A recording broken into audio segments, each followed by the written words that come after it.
Hello, this is CityScape, a regular vodcast featuring people, places, and ideas that impact Livonia.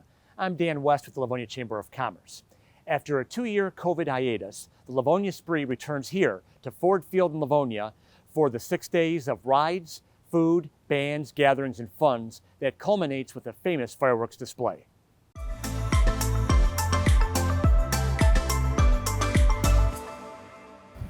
The Livonia Spree kicks off Tuesday, June 21st and ends Sunday, June 26th with one of Metro Detroit's best fireworks shows.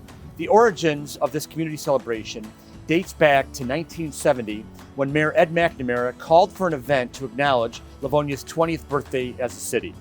It started with a community picnic that received a mixed response in 1970 and 71. Organizers spent all of 1972 developing a new concept, which led to a festival that includes rides, food, and fireworks at the city's park at Farmington and Linden.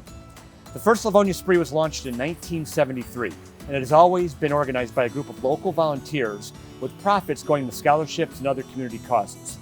The Spree has attracted tens of thousands of people each June for this festival, which has become a homecoming spot for many generations of Livonians who look to reconnect with friends, classmates, and neighbors. Dan Spurling is one of the board members and president of the Spree Committee. Dan, thanks for joining us today. Thank you.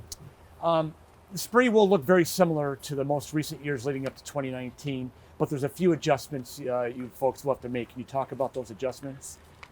Most of the adjustments, we're going to downsize a little. There's going to be fewer rides. We're going to get rid of the Taste of Livonia. Unfortunately, that's a big draw for Spree. A lot of people are pretty disappointed that that's going.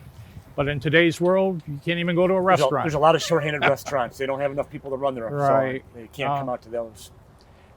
Beer and wine tasting, that's going to go. The only two that we're really going forward with is the breakfast and the pizza night. For the fireworks show, you generally have over 100,000 people within a 2-mile radius of this park to watch that show.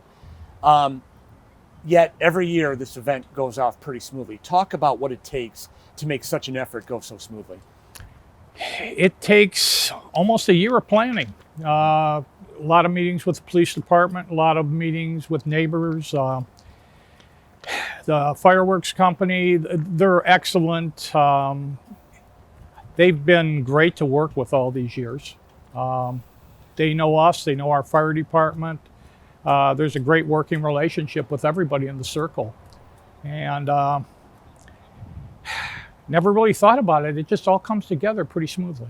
So it's an incredible team effort when you consider how many people are filtering through this area. Exactly. All right, well, Dan, thanks for your time. And now we're going to talk to another committee member, Bob Biga. Bob, you've been involved since the very first Spree in 1973, the festival format that we see today. You've seen several generations of families, including several generations of your own family, enjoy this event. When you see people having a good time right here, what comes to mind? What does that make you feel? Well, I remember when my kids were little, we got on the rides and we always looked forward to the fireworks, food, getting a chance to meet people we hadn't seen in a while. Reconnecting is great. Now I've got grandkids and looking forward to bringing them back. I've got new grandkids, two years, or not quite 2 years old, and then I've got an 18-year-old, and we've got pictures in the file of all of the events and fireworks on the rides, and just been a great time, and getting a chance to see people we haven't seen in a while. Talk about missing the event the last 2 years. What came, those weeks in June the last 2 years, what were you thinking when you weren't able to do Spree? It was a total void. It was just like the world stopped. Everything that we had known before was no longer. And we really wanted to get back in and get something going to get the community involvement again. And it's been tough, very tough. All right, thank you, Bob. And now we're going to talk to another longtime volunteer involved with Livonia Spree, Lee Bird.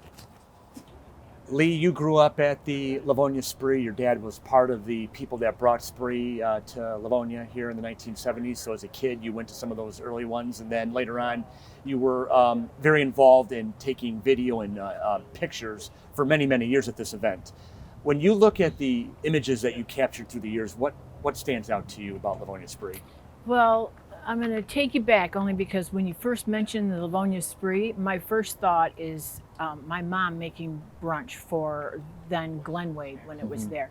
And we were so excited to go to the Spree with my dad because he was like a celebrity. Everybody knew him.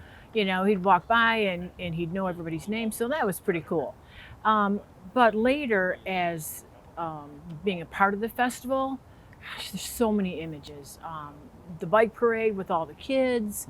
One year we had, when the Pistons were in the playoff, we brought a big screen TV. Just all the people having such a great time. I mean, there's so many things for so many people to do. The little kids, then the teenagers have their thing. And then, you know, at night, it's like it comes alive with, you know, now us as adults, because so many people that still come here were here when it was, you know, when it started. So it's just, there's so many, but I think just people having a good time. Behind the camera, you're able to just witness a bunch of smiles.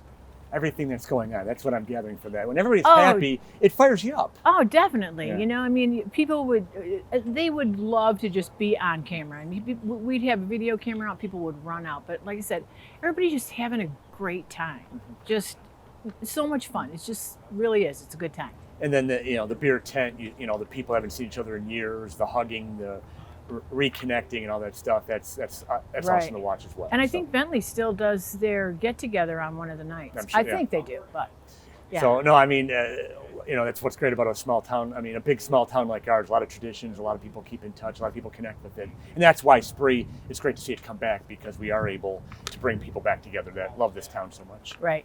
So Lee, thank you for your time. I appreciate this. Sure, you're welcome.